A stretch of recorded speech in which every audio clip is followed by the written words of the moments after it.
Siapa cakap? Doktor cakap. Itu sajalah. Memang tidak haram, belasahlah engkau, tapi untuk kesihatan engkau tidak baik. Kalau kita faham gitu, orang sekarang sikit-sikit tanya, Nabi ada buat? Nabi ada buat? Nabi ada sebut hadis ke? Kalau kau tak jumpa dalam hadis, kau bukalah dalam Quran. Contoh paling mudah tuan-tuan, Allah kata apa? Allah Ta'ala sebut dalam Quran, Allah Ta'ala kata, wasari'u ila maghfiratin min rabbikum wa jannatin arduhas samawati wal ardu uiddat lil muttaqin. Cepat-cepat minta ampun. Aku nak bagi syurga pada kamu, disediakan syurga seluas langit dan bumi. Untuk siapa? Untuk orang yang bertakwa. Allah kata cepat-cepat bertaubat sebab Allah nak bagi syurga. Dan syurga tu seluas langit dan bumi. Untuk siapa? Untuk orang bertakwa. Tuan-tuan, syurga ni seluas langit dan bumi. Bayangkan, seluas langit dan bumi. Dia bukan luas surau syurga ni. Kalaulah syurga luas surau ni tuan-tuan, berapa ramai tak boleh naik? Syurga ni kalau luas macam surau ni habis. Tak, semua orang boleh masuk syurga. Siapa yang nak? Bayangkan tuan-tuan, kalau syurga ni ada had untuk masuk. Sekarang tuan-tuan tengok tu, atas tangga tu tak boleh masuk dah, di bawah tak boleh masuk dah. Penuh, surau penuh. Ada tak dialog macam ni di hari kiamat depan syurga? Malaikat duk tunggu depan pintu syurga. Minta maaf ya, syurga penuh. Lambat sampai penuh, minta maaf lah. Makcik lambat makcik, penuh makcik. Takkan seorang tak boleh muat malaikat. Makcik tengok tu, punggung yang last kali pun betul-betul kat pintu syurga tu makcik. Mana makcik nak masuk lagi makcik? Agak-agak ada tak dialog macam ni tuan-tuan? Tobatlah home, tak ada. Boleh masuk seberapa banyak pun. Habis tu kalau makcik tak boleh masuk, tak muat syurga ni, ustaz mana makcik nak pergi ustaz? Neraka banyak kosong makcik, pergi sana makcik.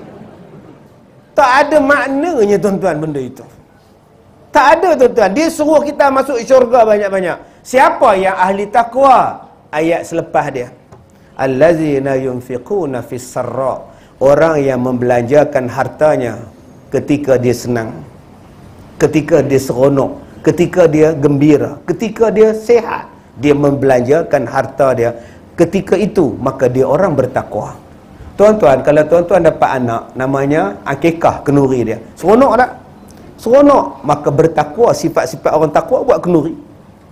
Dalam keadaan itu boleh sembelih kambing, buat kenuri, panggil anak yatim, bagi duit. Apa pasal ni? Anak saya dah bersalin, dapat cucu saya sedekah. Silakan. Anak akak-akak masuk universiti, panggil orang surau datang. Woi, pergi makan nasi. Kenuri apa ni haji? Anak saya 2 orang masuk UiTM. Alhamdulillah. Sebab tu malam ni saya buat kenuri kesyukuran. Bagi lagi duit pada anak yatim. Bagus. Yang kedua, orang bertakwa itu apa? Ketika susah pun boleh sedekah. Sedih pun boleh sedekah. Jemput datang ke rumah saya. Malam ni saya nak buat doa selamat sikit. Nak sedekah pada anak yatim sikit. Kita pun habis-habis baca doa tanya, kenuri apa dia tu haji? Anak saya semalam tangkap dek polis. Isap dadah. Inilah yang buat kenuri sikit ni. Agak-agak pernah dengar tak tuan-tuan benda tu? Jarang-jarang, kadang-kadang tuan-tuan.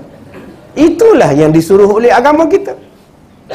Baca doa, amin. Terangkanlah hati dia ya Allah. Tenangkanlah hati dia dalam serenti tu ya Allah. Berubahkanlah perangai dia ya Allah. Tu imam baca doa tu. Tak terbaiklah berilah kesabaran pada mak bapak dia ya Allah. Berilah kesabaran pada keluarga dia ya Allah. Tenang menghadapi ujian ni ya Allah. Salah ke? Allah sebut waktu susah kau sedekah. Tapi jarang kita buat. Tadi dapat baby, kita seronok buat akikah. Sekarang mati pula. Suami akak mati, boleh tak buat kenuri? Boleh tak panggil orang masjid buat sedekah, bagi makan orang masjid? Waktu sedih, Allah sebut nama sedih tu darra. Waktu sedih membuat. Hai, mana ada mati seronok? Suami kamu meninggal ke leha semalam? Lega dia mati. Hoi, apa pasal kau ni? Skru longgar ke apa? Dia mesti sedih. Orang perempuan, kalau abang-abang ni meninggal, first day meninggal, bukan first time, first day tu meninggal. Kalau hari pertama tu meninggal, isteri kita ni tak menangis, dia terkejut, duduk atas kursi tu, terkejut, ambil tisu, tak ada nak menangis dia, orang peluk dia. Yang peluk tu pula menangis. Sabarlah Leha, Leha relax. Kenapa Leha tak menangis? Dia terkejut, tak sangka. Cepat sangat ustaz, tengah nak makan nasi tersedar ustaz, tepuk jalan ustaz. Bila makcik ni nak menangis, tunggu malam. Dia tengok kain pelekat pakcik yang arwah yang tergantung dekat penyidai tu, cap gajah duduk, dia mula menangis. Saat lagi dia tengok baju, dia menangis. Tengok motor, dia menangis. Tengok helmet pun menangis. Masa itu dia sedih. Tiba-tiba dia boleh panggil orang surau. Din, panggil orang surau, Din. Panggil lah, baca-baca doa sikit. Rumah sedih benar mak rasa ni. Buat makan-makan sikit. Non, masak non, masih biryani sikit. Dia sedekah hanya pada orang surau. Nama dia Kenduri Tahlil. Salah ke? Dalam keadaan sedih pun boleh sedekah. Itu dalil dia. Waktu senang kau sedekah, waktu susah pun kau sedekah. Takkan kau nak kata benda tu haram? Sebab itu tuan-tuan, bila kita nak memberi makan, berilah yang terbaik. Cari di manakah kenduri yang terbaik, di manakah pahala yang terbesar bila kita nak berbuat sedekah. Ada 7 benda yang paling besar yang tuan-tuan kena rebut bila nak bersedekah. Yang terbaik apa dia? Ilman 'allamahu wa nasyarahu. Yang paling terbaik, yang paling besar pahala, yang paling panjang pahalanya ialah ilmu yang diajar dan disebarkan. Siapa yang buat macam ni tuan-tuan, besar pahala. Sebab tu malam ni cuba tengok 4 FB live. Tu yang ramai tak ada. Semua tengok di rumah. Tak pergi masjid Din. FB live dah ada dah, nampak tuan. Tak datang ke surau sekarang tuan. Semuanya FB live begini dalam jamban mendengar ceramah Ustaz Kazim ni. Besar pahala dia orang ni. Besar pahala. Tuan-tuan datang ke surau ni buat kuliah pengajian, tuan-tuan datang berjemaah di surau ni, tuan-tuan catat apa yang tuan guru cakap, balik rumah print elok-elok, cantik elok-elok, minggu depan edarkan pada orang, tak apa masuk dalam Facebook, tuan-tuan dapat pahala yang berpanjangan. Bukan ustaz tu saja yang dapat pahala berpanjangan, tuan-tuan yang menyebarkan pun dipanggil sedekah. Jadi jangan kita datang ke surau ni tuan-tuan, duduk diam-diam balik rumah menung. Dengan isteri pun tak disebar. Apa Ustaz Kazim ngajar di surau tadi abang? Kira jelas lah ya. Apa yang dia cakap tu jelas lah. Ialah isi kandungan ni nyentuh bab apa? Terang lah. Terang lah. Apa dia cakap tu terang lah. Ialah terang tu, benda apa yang terang tu? Kira jelas lah. Jelas, terang, jelas. Tak apa kejadah dia dengar tuan-tuan. Rupanya dia tidur. Nak terang, jelas. Balik, terang balik pada suara isteri tadi. Tadi Abang Salin, apa yang dia cakap? Pahala yang paling besar yang ni. Allahu Akbar. Dapat pahala berpanjangan. Walaupun untuk isteri sendiri, untuk suami sendiri, anak sendiri. Yang kedua apa? Wa masjidan banahu, masjid yang kita buat. Kalau ada lagi tuan-tuan di surau kita ni nak buat lagi bangunan tambahan, kita sokong, kita sponsor, kita wakaf, pahala berpanjangan. Tak muat dah tuan-tuan ni nak buat ceramah ni. Kalau saya pun semayang di bawah, lupa ramai lagi duduk tunggu nak bersalin, nak semayang di mana tuan-tuan. Ada orang cakap, tak apa ustaz, habis semayang atas, nanti dia orang turun, kita semayang pula di atas. Tobat lahum, tak turun dah yang di atas, dia kata. Tuan-tuan lepas semayang maghrib mana dia turun dah, pakai tak semayang di bawah, semayang di bawah tuan-tuan. Nanti kita besarkan surau kita ni. Datuk Saleh kita ada pun salah. Bila kita umumkan nanti kita besarkan surau kita tuan-tuan, wakaf lah. Ini wakaf paling besar ni, membina masjid, membina tempat semayang. Cerah kita dalam kubur. Yang ketiga apa dia? Wa mushafan warasahu, mushaf Al-Quran yang kamu wariskan. Tuan-tuan, wariskan Al-Quran tu. Wakaf Quran. Tapi masalahnya kita tak baca pula Quran tu. Ustaz, saya wakaf ni 6 tahun lepas Ustaz. Itulah bentuk Qurannya Ustaz. Sebab itu saya cakap, cari budak tahfiz. Ustaz Zuhair ni ada pelajar-pelajar tahfiz. bagi dekat dia Quran. Budak tahfiz ni, sekolah saya setahun 4 kali tukar Quran. Koyak rabak. Tiap-tiap hari selak koyak tuan-tuan, tukar je. Ambil je lain pula. Tiap-tiap kali dia baca Quran, kita dapat pahala. Terbaik tu. Tiap-tiap kali dia hafaz, kita dapat pahala. Subhanallah, cari pahala dengan wakaf Quran. Yang keempat apa dia? Membina rumah untuk Ibnu Sabil. Membina rumah untuk orang yang dalam musafir.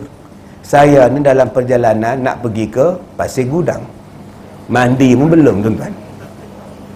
Mandi pun belum tuan. Kalaulah tuan-tuan ada rumah tumpangan sebelah tu, boleh saya numpang. Pahala besar tu. Ada orang yang sakit, mak dia daripada kampung datang, tak ada rumah tumpangan, tumpang dekat masjid, dapat pahala. Ada orang yang susah, dia halau dek suami dia, tumpang di masjid. Ada orang yang susah, dia halau dek isteri dia, tumpang di rumah tumpangan. Itu yang saya buat di sekolah saya. Ada 100 buah rumah tumpangan, 100 biji tuan-tuan, bilik. Akak-akak nak datang ziarah kat hospital, datang sekolah saya. Abang-abang ni kena halau dek isteri, datang sekolah saya. Saya bagi rumah tumpangan untuk macam-macam. Ada yang pondan duduk, ada yang artis nak hijrah duduk. Ada orang yang daripada New Zealand. Dia ada seorang ni daripada New Zealand datang. Duduklah abang Dia datang semata-mata nak tengok macam mana orang Islam semayang. Dia suka tengok orang Islam datang semayang berjemaah. Dulu orang Perancis siap duduk waktu subuh pukul 5 tuan-tuan, siap dengan kamera. Dia nak tengok kami ni pergi semayang subuh berjemaah, dia duduk dekat taman tu, letak atas gondola ke gozola apa nama tuan-tuan, duduk di situ. Dia rakam orang ni. Dia tengok makcik datang telekong, pakcik berjubah, dia rasa tenang. 2 bulan lepas tu dia bawa mak dengan ayah dia pula. Begini tengok subuh. Orang kafir tuan-tuan seronok tengok orang Islam datang berjemaah sembahyang subuh. Orang kita pula marah azan subuh, mekak tu dia. La ilaha illallah, kau ni Perancis ke apa? Orang Perancis suka sembahyang jemaah, kita pula menyampah sembahyang jemaah. Saya pergi satu tempat tuan-tuan,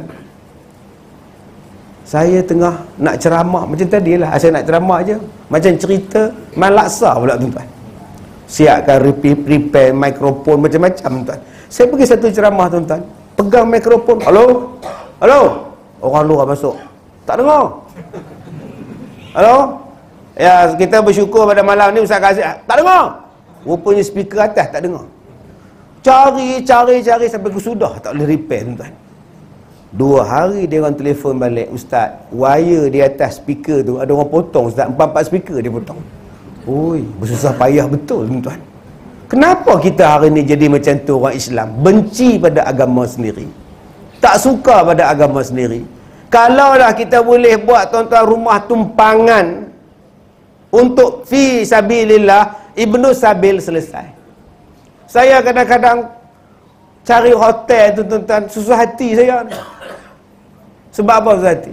Atas hotel sebelah dia pula tapak kaki, bosok muka pintu tapak kaki tu, masaj, Thai masaj, nyala-nyala lampu dia. Sekali saya masuk satu hotel tuan-tuan, oi banyak benarnya, ya Allah, pakai skirt. Yang kita pakai kopiah, pakai skirt, aduh. Tak tengok membazir pula. Aduh tuan-tuan, la ilaha illallah. Tuan-tuan, susah hati kita. Sebab tu kalau setiap masjid ada masjid masjid, homestay masjid, selesai masalah kita, fardu kifayah untuk orang Islam. Yang kelima, pahala yang berpanjangan terbaik punya, buat sungai, buat longkang, buat parit. Yang keenam, yang terbaik apa? Doa daripada anak yang soleh, sedekah pada isteri, sedekah pada anak sampai dapat melahirkan anak yang terbaik. Itu pahala paling besar. Kalau orang tanya pada saya, Ustaz, apa pahala paling besar? Yas'alunaka madza yunfiqun. Qul ma anfaqtum min khair falil walidain wal aqrabin wal yatama. Ada wang, belanjakan wang kamu pada mak bapak. Belanjakan wang kamu pada isteri kamu, anak-anak kamu. Jangan kedekut. Sebab anak ni tuan-tuan, bila dia jadi soleh, dia doakan kepada kita selepas kematian kita, berpanjangan pahala dia.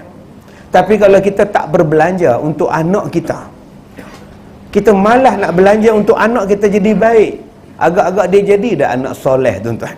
Dan yang ketujuh, pahala yang terbaik itu apa? Ialah wakaf yang kamu berikan. Wakaf yang kita berikan, inilah dia, tuan-tuan, 7 pahala yang terbaik yang kita kena rebut, tuan-tuan yang dirahmati Allah. Yang ketiga, bercakap. Bercakap. Tiap-tiap hari kita bercakap. Apakah percakapan yang terbaik? Manusia ni tiap-tiap hari berbisik. Apakah bisikan yang terbaik? Allah ajar satu. Manusia tak pernah lepas, tuan-tuan, daripada berbisik. Saya naik atas masjid ni, tuan-tuan, dah bisik lah. Ada berceramah pakai baju petak. Apa ya? Tak mana berceramah dia, orang jemput tak tahulah. Baik Ustaz Pendi lagi berjumpa. Nampak tu? Berbisik. Manusia ni tak pernah lepas daripada bisik. Tu belum masuk lagi dalam TV putih, benar-benar hitam. Oh, bisik. Ada bisik macam itu, tuan-tuan. Ada yang semalam saya ceramah dekat Paya Nebong, air tawar Perak. Satu makcik main bisik kat telinga ni. Lari telinga. Rapat benar makcik ni pun. Nak tanya, Kenapa tak ada suara dalam radio dah? Jenuh makcik nunggu. Tak ada suara ustaz. Kenapa ustaz? Saya pun bisik balik. Udah kena gam. Manusia ni mana pernah lekang daripada bisik? Jadi tuan-tuan, mana boleh halang? Jangan bisik. Boleh halang? Saat lagi kita nak sembahyang Isyak, Allahu Akbar, Allahu Akbar, nak masuk saf tu pun bisik. Nak masuk saf tu pun bisik. Tengah duk rapat saf, ada dia sedia makan malam ni. Dia orang sedia untuk AJK je. Tak ada lah. Lupa bisik. Frah je muka dia, tuan-tuan. Lain kali kalau buat ceramah, kita bagi makan ramai-ramai, tuan-tuan. Senang cerita. Tuan-tuan, kalau nak berbisik, silakan cari yang terbaik. Ada 3 yang terbaik. La khaira fi kathirin min najwahum illa man amara bi sadaqatin aw ma'rufin aw islahin bainan nas wa may yaf'al dhalika ibtigha'a maradatillah fasawfa nu'tihi ajran 'azima.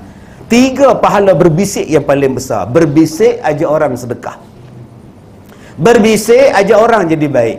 Dan yang ketiga, berbisik mendamaikan orang yang bergaduh. Siapa-siapa yang berbisik pada 3 benda ini, pahala paling besar. Jom tuan-tuan, kita bisik. Pertama, bisik ajak orang sedekah. Isteri bisik dengan suami, bang, dengar ceritanya Ustaz Kazim nak datang 2 hari lagi. Aku dengar macam tu juga. Kalau kita sponsor makan, anak kita dah besar, duit kita pun ada, kita sponsor lah. Agak-agak berapa orang dah, bang? Selalunya surau kita tu 500 ada. Kita buat nasi bungkus je lah, buat 600, kok lebih datang. Elok juga tu. Pahala bisik 2 orang tak kata tu. Tengah-tengah bisik macam tu, suami jawab, 500 kali 10 dah 5,000. Boleh mahal tu. Tak apalah bang, tak payah sponsor lah ceramah Ustaz Kazim. Kita ceramah kuliah maghribnya Ustaz Pendi, bang. Ustaz Pendi 2 saf 50 kali 10 dah 500. Oi, banyak tu. 500 banyak tu lihai. Tak apalah bang, kita sponsor selepas kuliah subuh 5 orang je bang. Yang tu boleh. Astagfirullah. Bukan sini dan di Afrika ni, tuan-tuan. Lepas subuh tak apa kita dia. La ilaha illallah, tuan-tuan. Oi, ni kita nak tengok ni. Bisikan yang pertama, bisikan ajak sedekah. Jom. Bisik pada anak, bisik pada kawan, bisik pada korporat, bisik pada diri sendiri. Ajak bersedekah. Kenapa Ustaz? Itu adalah petua nak jadi kaya. Bersedekah adalah petua nak jadi kaya. Bersedekah petua panjang umur. Bersedekah petua melembutkan hati anak-anak. Bersedekah adalah petua untuk menjadikan doa mustajab. Selalu kita berdoa, doa tak mustajab, doa tak mustajab. Jangan salahkan doa, salahkan awak. Awak tak pernah pun bersedekah. Jiran sebelah rumah anak yatim, haram ditolong. Marah lagi ada kalau anak yatim main depan rumah. Jangan main situ, calak kereta orang. Lari je anak yatim tu. Sial anak yatim. Bila mak yatim tu keluar, baik pula dengan janda tu. Oi, baik dah makna tu. Ada orang perangai macam itu tuan-tuan, dengan anak yatim dia tertengking je. Dengan janda tu pula, kita kena tolong. Wajib kita tolong, kata dia tuan. Sebiji macam Haji Bakhil ni perangai ni. La ilaha illallah. Di sekolah saya tu tuan-tuan ada 35 orang anak yatim. Tahun ini saya ambil lagi 5 anak yatim, 2 perempuan anak yatim, 3 lelaki-lelaki yang duduk situ. Saya teringat tuan-tuan, ada satu orang datang jumpa saya, minta saya ambil anak yatim jiran dia meninggal. Jiran dia ni imam, meninggal. Anak kecil tuan-tuan, 5 anak. Dia kata, "Ustaz, saya punya imam sudah mati lah Ustaz. Anak kicik-kicik lagi Ustaz, comel-comel Ustaz." Atau apa boleh saya bantu? "Ustaz ambillah, letak di asrama sekolah Ustaz, kesian Ustaz." Bolehlah, insya-Allah. Bagilah hantar kat saya. Mak dia macam mana? Mak dia saya ambil Ustaz. Mak ambil, anak aku ambil. Oh, ni nama dia ekonomi, nama dia tuan.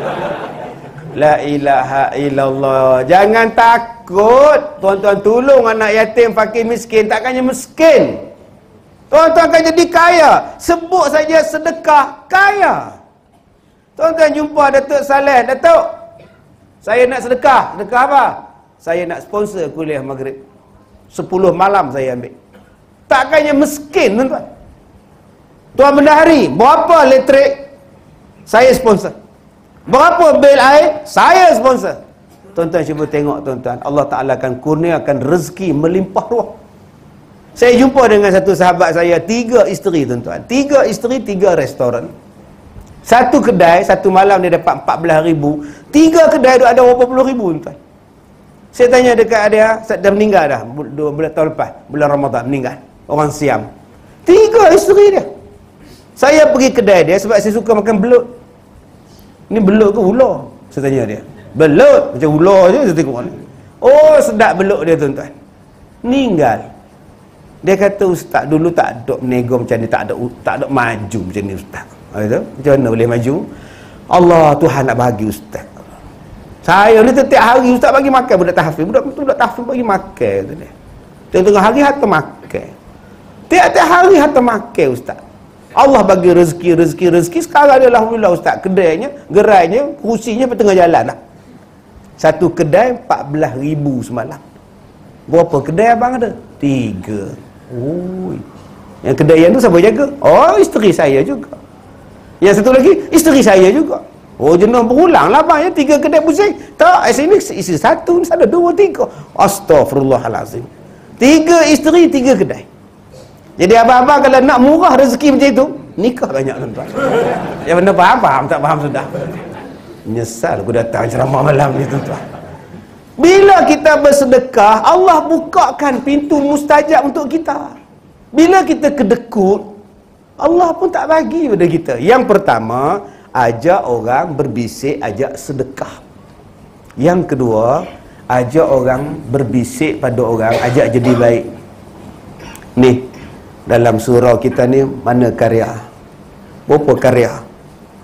Saya nak datang sini, Allah, jam tu, rupa ingat ke apa? Rupa pasal malam. Parking kereta tengah-tengah tu, selama rock betul. Brutal betul dia orang ni, saya kata. Yang saya ni bodoh, duk tunggu kereta, apa tak berjalan-jalan kereta ni. Rupa dia parking tuan-tuan. Nak sebut celaka, kita ustaz. Sabar je lah tuan-tuan. Kita cakap kat driver kita, dia parking tu Ustaz. Oi, udah ke tengah balik tuan-tuan. Dia benar tak berjalan Ustaz. Saya punya driver, saya orang Kelantan. Tak berjalan kereta Ustaz. So tengok, biar betul ada orang ke tidak. Rupanya pasal malam tuan. Tuan-tuan, kena pasti dalam kampung kita, taman kita, siapa yang tak semayang, jangan boikot. Kita kalau tak datang masjid, boikot. Ni Dolah tu minta kita jawatankuasa surau ke rumah dia. Dia buat kenduri nak pergi umrah. Masjid surau tak datang, sibuk jemput kita. Apa masalah? Rumah Allah yang mulia pun dia tak datang. Apa pasal kita nak pergi rumah dia? Boikot. Kan Nabi cakap, wala tadabaru, jangan boikot. Pergi. Baca doa panjang-panjang. Dan doa tu jangan bahasa Arab. Haram dia faham. Baca doa bahasa Melayu. Ya Allah, selamatkanlah Hamdullah ni, ya Allah, yang nak pergi umrah, pergi dan balik, dapatkanlah dia haji yang mabrur, umrah yang mabrur. Mudah-mudahan dia balik nanti menjadi jemaah surau, ya Allah. Jemaah surau kami memerlukan orang seperti Abdullah ni, ya Allah. Menangis tuan-tuan tu, begini menangis. Cuma doa tuan-tuan. Ini masalah kita, tak datang surau, boikot. Tak datang surau, tak hantar daging korban. Lepas ni, tahun ini, yang mana tak datang surau, bagi 1 kilo daging korban. Hantar. Kita tahu dia tak datang. Orang buat daging korban, sembelih korban, dia basuh kereta. Dengan seluar pendek begini, basuh hailak dia. Panjat tak begini buat dia. Waalaikumsalam. Salam. Apa ni? Kami dari surau nak hantar daging korban. Oh. Korban tu apa? Astagfirullahalazim. Patut tak datang, korban pun tak tahu. Terima kasihlah. Dia tengok daging, dia tengok kita. Tengok daging, tengok kita. Isteri dia keluar. Apa tu bang? Orang masjid hantar daging korban. Itulah saya cakap. Awak tu rumah dekat dengan masjid surau, tapi tak nak sembahyang. Tengok orang surau, hantar pada kita bang. Kita lupa pada dia orang tak lupa kita. Malu saya bang. Itulah bang, so pergi tak nak. Maghrib kan pergi lah. Mana tahu kau dapat lagi 2 kilo. Oh, tamak betul isteri dia tuan. Jom tuan-tuan, sebab tu kalau ada orang yang tak sembahyang di sini, macam mana nak ajak datang sembahyang? Jawatan kuasa surau tubuhkan biro mengajak orang ke masjid. Biro dakwah sudah, biro jamuan sudah, biro pinggan mangkuk sudah, nah, biro kebajikan sudah. Yang belum ada, biro ngajak orang ke surau. Siapa kepala dia? Ketua biro ngajak orang, Din Tabligh. Ada orang tabligh lantik dia jadi ketua. Tak payah dia tabligh tempat lain, dia tabligh dalam kampung kita je. Siapa yang tak pergi? Mak Topoi, Husin Lempoyang, Sidik Segaraga, 5 orang. Okey, Din Tabligh, engkau pujuk dia orang ni untuk datang sembahyang. Engkau tak payah pergi keluar lagi 40 hari, 3 hari. Engkau 3 hari keluar kat sini. Jangan pergi ajak umrah Ustaz Pendi. Kadang orang tabligh mengajak umrah masjid. Saya kena sekali dah. InsyaAllah tuan, malam ni insyaAllah di masjid kita ada sedikit bayan. InsyaAllah jemput tuan datang tuan, insyaAllah. Saya tanya dia, abang orang mana? Saya orang Bota. Orang Bota. Orang Bota sebutlah insyaAllah. Ni insyaAllah pasal apa? Orang Melayu ni paling sedap cakap Arab. InsyaAllah. Ni insyaAllah, malam ni insyaAllah. InsyaAllah apa? Saya kata malam ni insyaAllah memang saya pergi pun. Malam ni saya bertugas. Boleh saya tahu tuan nama apa? Saya Ustaz Kazim. Assalamualaikum tuan. Tak ada nak salam apa, dia lari terus. Tuan-tuan, kita tak boleh lawan orang tabligh. Depa bagui, depa boleh tarik orang, lembut depa, budi bahasa depa. Depa boleh buat, kita tak boleh buat. Setengah orang duk kutuk je tabligh. Bagi dia kerja. Mat, tarik depa mat. Dan tabligh ni pula, janganlah pergi rumah Husin Lempoyang tu duduk sini tu. Encik Husin, ingatlah kepada Allah. Tak mau, dia tutup pintu. Silat-silat anak dia cakap, ayah ada kat dalam tapi dia cakap tak ada. Itulah bahasa selalu kena kat jemaah. Apa yang Husin Lempoyang suka? Mancing. Pergi dekat ada Sen. Bila nak mancing? Hasan, aku nak ikut. Besok boleh? Pukul 11. Pukul 11 berdua orang naik motor. Gini buat mancing. Sampai kat tasik kolam sungai. Masuk Zuhur dah. 1.32. Sen, dah Zuhur dah Sen. Jom kita sembahyang. Apa nak sembahyangnya? Seluar aku dah 3 hari tak basuh.